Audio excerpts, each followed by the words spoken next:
Shalom, shalom, bien-aimés dans le Seigneur, que la grâce du Seigneur Jésus-Christ, l'amour de Dieu et la communion du Saint-Esprit soient votre partage au nom suprême de Jésus-Christ de Nazareth. Soyez la bienvenue encore à notre 13e leçon et je rends l'honneur, la gloire à Dieu pour la leçon d'hier, qui était la deuxième leçon de notre série d'enseignement. Et je tiens à lui rendre grâce particulièrement pour le soutien, pour la force qu'il m'accorde depuis la première leçon. C'est une série d'enseignements qui compte 14 leçons. Et depuis déjà, nous sommes à la 3e semaine, voilà, que nous sommes que nous abordons cette série d'enseignements. Et nous sommes déjà presque à la fin, en dehors du cours d'aujourd'hui qui sera donné. Bon, après le cours d'aujourd'hui qui sera donné, il ne nous restera qu'une seule leçon qui est la 14e leçon. Et je rends grâce à Dieu pour sa fidélité. Que l'honneur et la gloire lui reviennent au nom de Jésus. Alors, j'espère que vous portez tous bien par la grâce du Seigneur Jésus. Je vais donc vous demander comme ça de vous abonner à cette chaîne pour toutes les personnes qui ne sont pas encore abonnées et de pouvoir liker et partager les enseignements qui sont donnés avec vos frères, avec vos sœurs, avec le plus grand nombre, afin que le message du Seigneur puisse toucher le plus grand nombre et ainsi pas impacter les vies. Alléluia. Et ce soir, nous parlerons d'une thématique très importante. Nous parlerons toujours de la domination, mais cette fois-ci de la domination perdue. Alléluia. Nous parlerons de la domination perdue. Hier, nous avons parlé de la domination politique. Depuis le début, on a vu premièrement qu'est-ce que c'est la domination, comment avoir la domination, comment avoir la domination. On a vu la domination sur les démons, sur la maladie, sur l'échec. Voilà, et aujourd'hui, nous allons voir la domination perdue. Donc, nous avons la domination qui nous est donnée par le Seigneur, mais il est possible de perdre cette domination-là. Et d'ailleurs, Adam et Ève ont reçu la domination lorsque le Seigneur, dans le livre de Genèse chapitre 2, lorsque Dieu les a créés, après il les a bénis, il dit multipliez-vous, remplissez la terre et dominez. Ils ont reçu la domination, mais par la suite, ils ont perdu cette domination-là. Nous allons voir aujourd'hui quelles sont les choses qui peuvent nous empêcher, qui peuvent nous emmener à perdre notre domination. Et aussi, qu'est-ce que nous pouvons faire pour ne pas perdre notre domination. Très important. Donc, je vais vous demander de vous asseoir confortablement et de pouvoir prendre un cahier, de pouvoir prendre un stylo, votre Bible et de pouvoir être prêt à noter tout ce qui sera enseigné par le Seigneur ce soir. Mais avant de pouvoir commencer, nous allons soumettre ces moments entre les mains de Dieu et demander à ce que lui-même vienne parler par son esprit, que la chair se taise, que l'homme appelé Jude puisse se taire et que seul l'Esprit de Dieu parle au nom suprême de Jésus-Christ de Nazareth. Je prie, Éternel Dieu de grâce, que l'honneur et la gloire te reviennent. Merci Père pour cette 13e leçon, ô Dieu de grâce. Merci pour ta fidélité. Merci pour la première, pour la deuxième, pour la troisième, la quatrième, la cinquième, la sixième, la septième, la huitième, la neuvième, la 10e, la 11e, la 12e et pour cette 13e leçon. Merci pour ta fidélité. Je prie maintenant que la chair se taise, que l'homme appelé Jude puisse se taire et que toi seul puisses parler au nom puissant de Jésus-Christ, que je regrette ce que tu croises, que je sois élevé que je sois abaissé et que toi tu sois élevé au nom puissant de Jésus-Christ. Et qu'à la fin de tout l'honneur et la gloire puisse te revenir au nom de Jésus. Je me soumets totalement à toi maintenant. Je soumets le temps à toi. Je soumets ton peuple à toi. Et je prie que ce message atteigne le plus grand nombre et ainsi sauve, délivre, guérit au nom puissant de Jésus-Christ de Nazareth. Amen. Alléluia. Gloire à Dieu. Donc, comme je disais tantôt, nous parlerons de la domination perdue. Alléluia. La domination perdue. Notre passage biblique est extrait du livre de Josué chapitre 7, à partir des versets 1 à 12. C'est très long, mais je vais simplement prendre quelques versets et nous pouvons également lire les versets 24 à 26. D'ailleurs, je vais lire cela. Je vais prendre donc les versets 24 à 26. Et par la suite, je prendrai aussi le verset 5 de ce chapitre 7 de Josué. Alors, il est écrit dans le livre de Josué, chapitre 7, les versets 24, autant pour moi, à 26. La Bible déclare ceci. Josué et tout le peuple avec lui prirent Akan, fils de Zéra, l'argent, le manteau, le lingot d'or, les fils et les filles d'Akan, ses bœufs, ses ânes, ses brebis, sa tente et tout ce qui lui appartenait. Et il les fit monter dans la vallée d'Accord. Et Josué dit, pourquoi nous as-tu troublés? L'Éternel te troublera aujourd'hui.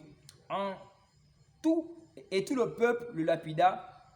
On les brûla, au feu, on les lapida. 26. Et l'on éleva sur Akan un grand monceau de pierre qui subsiste encore aujourd'hui. Et l'Éternel revint avec l'ardeur de sa colère. C'est à cause de cet événement qu'on a donné jusqu'à ce jour, à ce lieu, le nom de vallée d'Accord. Le verset 5 dit 3000 hommes. Verset 4 d'abord. 3000 hommes environ se mirent en marche, mais ils prirent la fuite devant les gens d'Aï. Verset 5. Les gens d'Aï leur tuèrent environ 36 hommes. Ils les poursuivirent depuis la porte jusqu'à Shebarim et les bâtirent à la descente. Le peuple fut consterné et perdit courage. Alléluia. Alors, ici, il est question d'un homme appelé Akan. Et il s'agit généralement du peuple d'Israël qui, après avoir fait tomber le mur de Jéricho par la louange, ils ont fait 7 tours autour du mur de Jéricho, et le mur de Jéricho s'est écroulé. Ils ont fait 7 jours en criant des cris de joie, en louant l'Éternel, et le mur de Jéricho s'est effondré. Et là, ils ont eu une grande victoire. Ils ont eu vraiment une victoire puissante, et la renommée s'est répandue partout, à tel point que même les autres avaient peur du peuple d'Israël. Et ils vont arriver maintenant face à un petit peuple appelé de la ville de Haï. Un tout petit peuple. Mais avant, Josué, qui était en ce moment le général, comme toujours, il va envoyer les hommes pour espionner le pays en question, l'endroit, et pour essayer de voir quels sont les hommes qui sont là-bas. Est-ce qu'ils sont robustes? Est-ce qu'ils sont forts? Pour savoir à peu près combien d'hommes il doit envoyer là-bas pour les battre, ou encore essayer d'élaborer une stratégie pour mieux les vaincre, pour mieux les dompter. Et là, il va envoyer des hommes au verset 5, verset 4 même. Voici le rapport de ceux-là qu'il a envoyés comme espions. Ils vont dire ceci, le verset 3, il revint auprès de Josué et lui dit, il est inutile de faire marcher tout le peuple. 2 ou 3 000 hommes suffiront pour battre Haï. Ne donne pas cette fatigue à tout le peuple, car ils sont en petit nombre. Donc, ils sont allés, ils ont remarqué que les gens de cet endroit-là n'étaient pas très nombreux. Il a dit non. Ils ont dit à Josué, mais ce n'est pas la peine qu'on envoie beaucoup de personnes. Même 2 ou 3 000 hommes suffiront pour battre ces gens-là. Ok. Il a dit, il n'y a pas de souci. Mais avant qu'ils ne puissent rentrer, le Seigneur leur avait interdit de prendre les biens de cet endroit-là. Alléluia. Donc, lorsqu'ils sont rentrés à Jéricho, le Seigneur leur a interdit de prendre tout ce qui est comme bien dans cet endroit, dans Jéricho. Ils ne devaient pas toucher cela. Et un homme appelé Akan, malgré l'avertissement du Seigneur, a décidé de désobéir. Il a pris les biens, il a caché ça. Et lorsqu'ils sont allés devant ce peuple-là, la Bible déclare que les soldats qui ont envoyés le peuple a commencé à fuir devant ce petit peuple-là. Ce peuple-là même qu'ils ont même certainement méprisé. Ils ont fui. Un peuple qui avait la domination, ils ont détruit Jéricho, la muraille de Jéricho. Waouh! Et devant un petit peuple, ils se sont enfuis. Pourquoi? Parce qu'ils avaient peur de la domination. Et quel était le motif? Qu'est-ce qui a fait en sorte qu'ils aient peur de la domination? C'est parce qu'un homme parmi le peuple a désobéi à Dieu. Et au verset 24 à 25, on voit là quelle était la sentence. On a dit qu'on a pris tout ce qu'il avait. On a pris on a pris l'argent, on a pris le manteau, le lingot d'or. Ses fils et ses filles, wow, même sa femme, wow. Vous savez, c'est très dangereux. Souvent, j'ai eu à le lire je pense hier, lors de l'enseignement, lorsque je donnais l'enseignement sur la domination politique. Vous savez, lorsqu'un homme a la tête, lorsqu'un homme est un représentant, il représente quelqu'un, une mauvaise décision qu'il prendra impactera tout le monde. Regardez ce chef de famille, il a décidé de désobéir, il a pris la décision de prendre ce qui a été voué par interdit. Voile interdit de la part de l'Éternel, et même sa famille, ses filles, ses fils, sa femme, ceux qui n'avaient rien fait, ont aussi péri. Donc on a pris tout ce qu'il avait comme bien.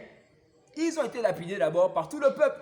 Ils ont été lapidés et par la suite ils ont été brûlés. Alléluia. Mais ce qui est important et ce que j'aimerais nous faire remarquer, c'est le fait que Israël ait perdu la domination. Un peuple puissant, un peuple redouté par tous les autres peuples. Ils ont perdu la domination. Donc, il est possible de perdre la domination. Le verset des mémoires, c'est Josué chapitre 7, à partir du verset 12. Et on dit aussi, les enfants d'Israël ne peuvent-ils résister à leurs ennemis? Ils tourneront le dos devant leurs ennemis, car ils sont sous l'interdit. Je ne serai plus avec vous. Waouh, c'est l'Éternel qui parle. Si vous ne détruisez pas l'interdit du milieu de vous. Alléluia. Qu'est-ce qui peut en faire en sorte qu'on perd la domination? C'est le fait qu'on touche à l'interdit. Ce que le Seigneur t'a demandé de ne pas faire. Ce qu'il t'a demandé de ne pas toucher. Lorsque tu décides d'aller à l'encontre de ce que le Seigneur t'a prescrit comme ordonnance, comme interdiction, tu perds ta domination. Alléluia.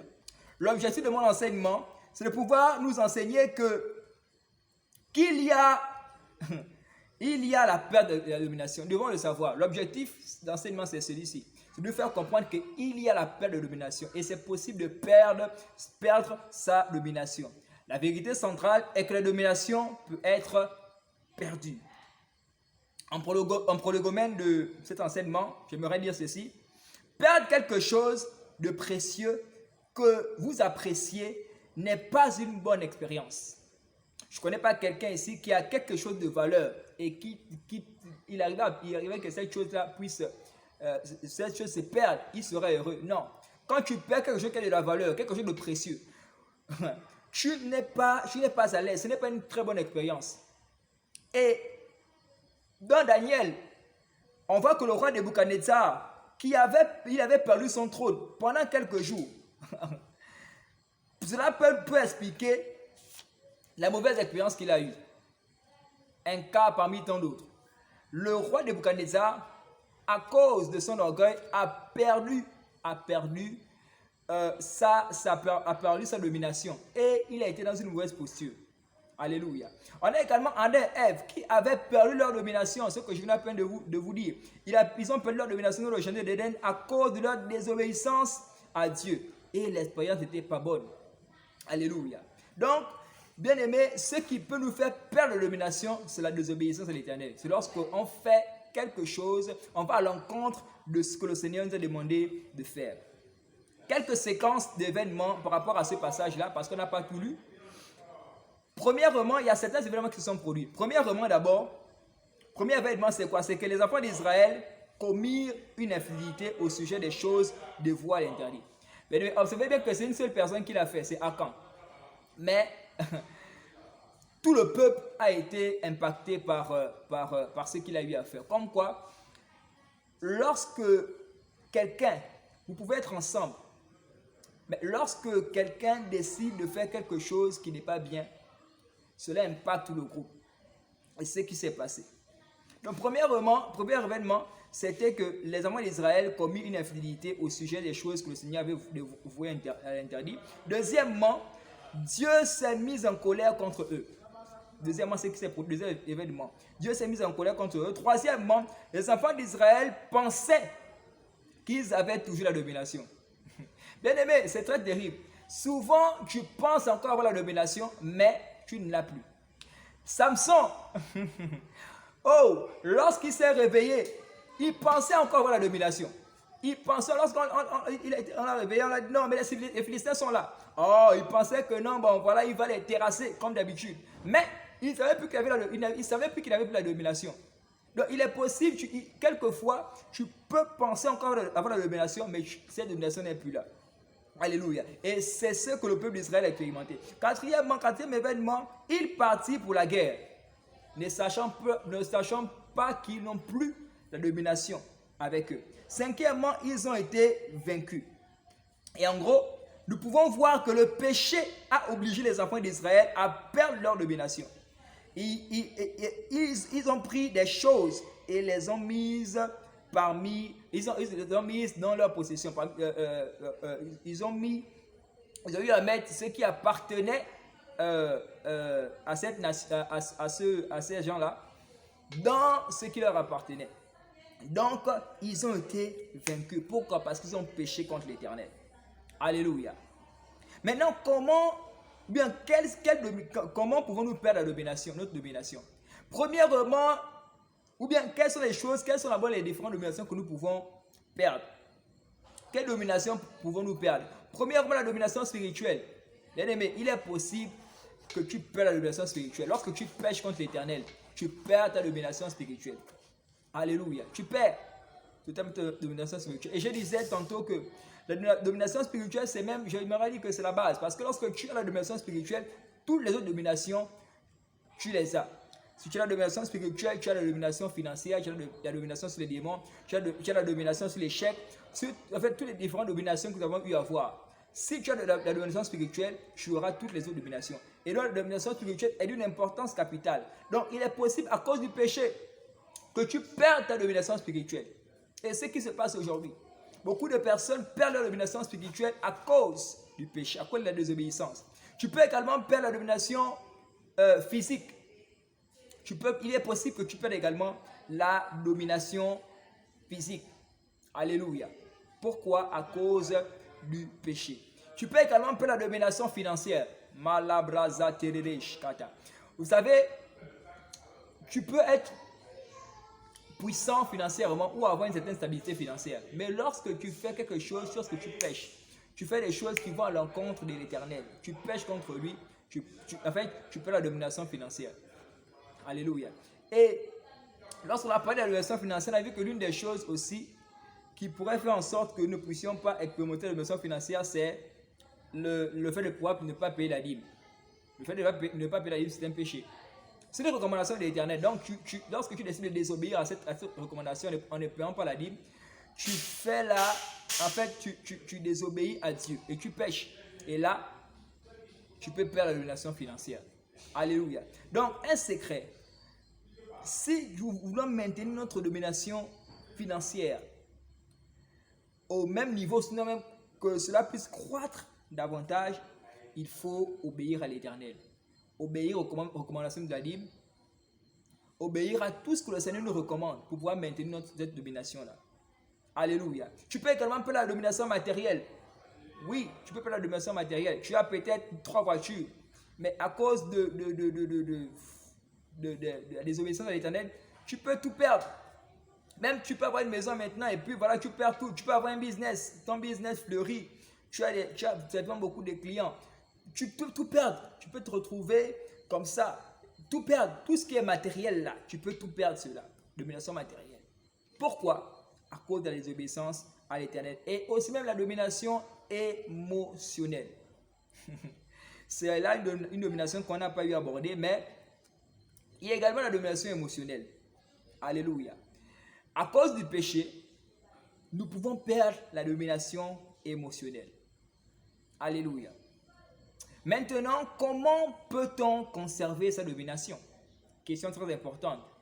Comment pouvons-nous maintenir notre domination? Comment ne pas faire pour perdre cette domination-là? Premièrement, il faut se contenter de ce que nous avons toujours. Très important.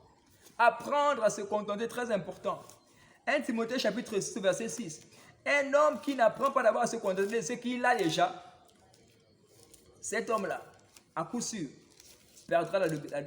perdra sa domination. Parce qu'il voudra chercher plus. Il n'est pas content de ce qu'il a. Vous savez, je ne dis pas qu'il faut constamment rester, ne pas chercher à évoluer ou à croître et à rester dans la posture dans laquelle on est. Non. Il y a en QHEC à ce qu'on appelle l'amélioration continue. Ne pas se contenter de ses acquis, de ce qu'on a présentement, mais de chercher à faire plus. Je suis tout à fait d'accord. Mais il faut quand même apprendre à se contenter déjà de ce que tu as et apprendre à remercier, à rendre grâce à Dieu pour ce que tu as maintenant. Parce que le fait de rendre grâce à Dieu pour ce que tu as maintenant, cela fera en sorte qu'il puisse davantage t'accorder, il puisse davantage faire croître ta domination et t'accorder encore beaucoup plus. 1 Timothée chapitre 6 verset 6 déclare ceci. C'est en effet une grande source de gain que la piété avec le contentement. Il faut apprendre à se contenter déjà de ce que tu as. Alléluia. C'est très important. Comment maintenir sa domination? Apprends à te contenter de ce que tu as déjà. Deuxièmement, éviter les mauvaises compagnies qui peuvent nous attirer au péché. Il est écrit dans le livre de 1 Corinthiens chapitre 15 verset 33 que les mauvaises compagnies corrompent les bonnes mœurs. Dit autrement, les mauvais amis poussent à faire du mal. Lorsque tu as, et c'est très dangereux, lorsque tu es allié à une mauvaise personne, cette personne-là te fera tout perdre. Et les personnes qui sont rentrées dans la vie d'autres, la personne a une certaine stabilité et comment je vais dire ça, une certaine aisance. Mais du fait seulement de s'être uni, allié avec cette personne-là, elle a tout perdu. Voilà pourquoi il est très important de distinguer les personnes qui entrent dans votre vie. Apprenez à avoir le discernement, afin de discerner quelles sont les personnes qui rentrent dans votre vie. Il y a des personnes qui peuvent entrer dans ta vie et te pourrir la vie, qui peuvent t'amener à détruire ta destinée. Il y a des personnes qui peuvent entrer dans ta vie qui sont préparées par le diable pour t'amener à détruire complètement ta destinée. T'amener à tout perdre, même ce que tu as déjà, que tu as acquis par tes efforts, à cause simplement de mauvaises compagnies, tu peux tout perdre. Et ce qui est terrible dans ce que ces mauvaises compagnies te conduiront toujours au péché. On a vu que c'est le péché qui fait en sorte que l'homme puisse perdre sa domination. On a vu l'exemple d'Adam et Ève et on a également vu l'exemple de Nebuchadnezzar. Alléluia. Et même là encore, l'exemple du peuple d'Israël. À cause de quoi? À cause du péché. Troisièmement, avoir la domination sur son appétit et le contrôler. Rabazabalo. Il est très important d'avoir la domination sur ton appétit. Il y a des personnes qui veulent vraiment à tout prix. Des fois, ce n'est pas le moment d'avoir certaines choses. Tu as certainement le désir d'avoir quelque chose. Et selon Dieu, ce n'est pas encore le moment propice pour toi de l'avoir. Mais il y a des personnes qui ne... En fait, elles veulent tellement ça qu'elles sont prêtes à tout. Elles sont prêtes à tout faire. Il faut apprendre à contrôler. Enfin, la maîtrise de soi aussi, quelque part, est très important pour pouvoir maintenir sa domination. Il faut apprendre à dominer son appétit, à pouvoir contrôler cela. Très important. Un homme qui ne sait pas se maîtriser, qui laisse libre cours à son appétit, qui ne sait pas se maîtriser, se contrôler, cet homme-là perdra sa domination. Alléluia. Il perdra sa domination. Donc, il faut avoir la domination sur son appétit. Il faut faire preuve de maîtrise de soi. Alléluia. Quatrièmement, la prière. Très important. La prière, c'est la base. Un homme, une femme qui ne prie pas ne pourra pas... Si vous remarquez bien, durant toutes les leçons que j'ai eu à aborder jusqu'ici, je n'ai pas manqué de mentionner ce point-là, la prière.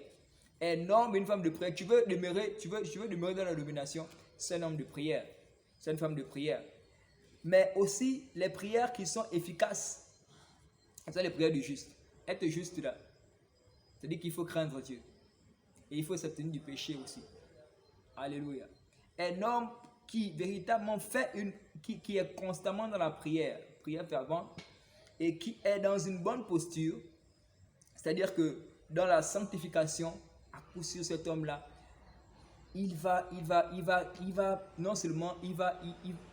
tout dans la domination, mais il va croître dans la domination. Parce qu'il est possible aussi de croître dans la domination. Alléluia. Il est possible d'aller de domination en domination.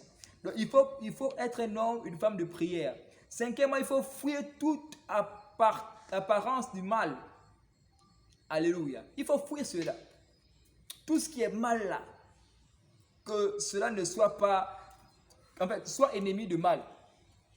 Sois ennemi du mal et ami du bien. Le mal sous toutes ses formes. Alléluia. Le mal, ce n'est pas simplement prendre une arme blanche et venir tuer quelqu'un. Non. Le mal sous toutes ses formes. Sur toutes ses formes. Même le fait de mentir, c'est faire du mal. Alléluia. Donc il faut fuir. On dit fuir. Pas qu'il faut résister. Fuir toute espèce de mal. Toute espèce de mal. Tu dois pouvoir fuir cela pour maintenir ta domination. Dans tous les différents domaines, que ce soit financier, que ce soit sur des démons, que ce soit sur la domination, sur tous les différents domaines que nous avons eu à citer, domination politique, il faut fuir toute espèce de mal. Alléluia. Et il est possible, comme je disais hier, même en ce qui concerne la domination politique, de pouvoir exercer la domination politique, être un homme politique, et ne pas être dans le mal. Il est possible. Alléluia. Mon Dieu en est capable. Sixièmement, pour terminer, on va prendre Philippiens chapitre 2 à partir du verset 12. Philippiens chapitre 2 à partir du verset 12. Philippiens chapitre 2 après Éphésiens. Chapitre 2 à partir du verset 12. Il est écrit ceci. Ainsi, mes bien-aimés, comme vous avez toujours obéi, travaillez à votre salut avec crainte et tremblement, non seulement comme en ma présence, mais bien plus encore maintenant que je suis absent. Sixièmement, pour maintenir sa domination, il faut être obéissant. Être obéissant à l'Éternel. Un homme qui est obéissant à l'Éternel, c'est un homme qui sera toujours dans la domination. Alléluia. Il faut être obéissant à l'Éternel. Peu importe ce que Dieu te demande de faire, même si tu comprends, je ne comprends pas, il faut obéir. Tout ce que Dieu recherche, c'est l'obéissance. Et Dieu est fidèle en ce qui concerne avec toutes les personnes qui sont obéissantes. Dieu est fidèle. Tout ce que Dieu recherche, c'est l'obéissance. Lorsqu'il trouve un homme, une femme qui lui obéit, cet homme-là, cette femme-là est comblée de toutes sortes de biens de la part de l'Éternel. Dieu a tellement de bonnes choses à t'offrir et à m'offrir. Il veut simplement que nous puissions lui être obéissants. Je prie pour toi et pour moi que le Seigneur nous accorde la grâce d'être obéissants au nom puissant de Jésus-Christ. Toutes les fois qu'il nous parlera, qu'il nous donnera une prescription, un commandement, je prie pour toi et pour moi que l'esprit d'obéissance sera notre partage au nom de Jésus. Je prie que toute cette obéissance en toi et en moi puisse ne plus être le nom puissant de Jésus et que l'esprit d'obéissance puisse prendre le contrôle à partir de maintenant au nom suprême de Jésus-Christ. Amen. Et on a dit également travailler avec crainte et tremblement de cœur. Travaillez à votre salut avec crainte et tremblement de cœur. Très important. Alléluia. Application de vie. Je suis en train de m'acheminer petit à petit à la conclusion. Application de vie. Il est mieux de ne pas avoir la domination que de l'avoir et de la perdre. Il est mieux de ne pas avoir la domination que de l'avoir et puis de la perdre. C'est très dangereux. Alléluia. Il est mieux de ne pas avoir que d'avoir et de perdre.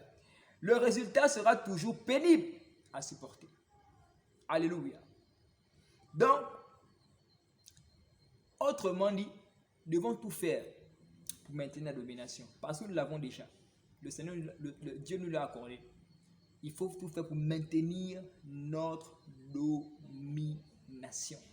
Être un homme de prière, fuir toute espèce de mal, être obéissant à l'Éternel, se contenter de ce que nous avons, se contenter de ce que nous avons toujours, éviter les mauvaises compagnies et la maîtrise de soi, et apprendre à se maîtriser son appétit et faire confiance à l'Éternel en tout et pour tout. Très important.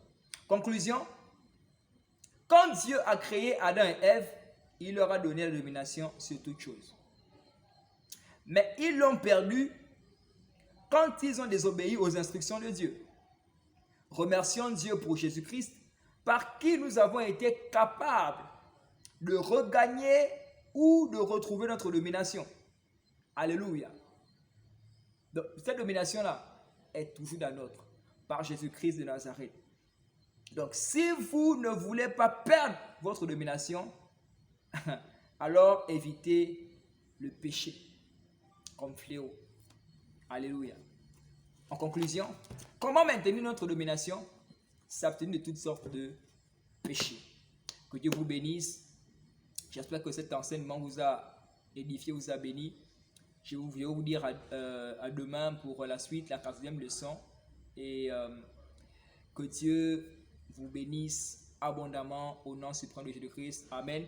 Et n'hésitez pas à m'écrire, à me laisser des messages, même en commentaire. Si vous avez des questions, posez-les en commentaire. Je me ferai le plaisir de vous répondre. Shalom à tous. Amen.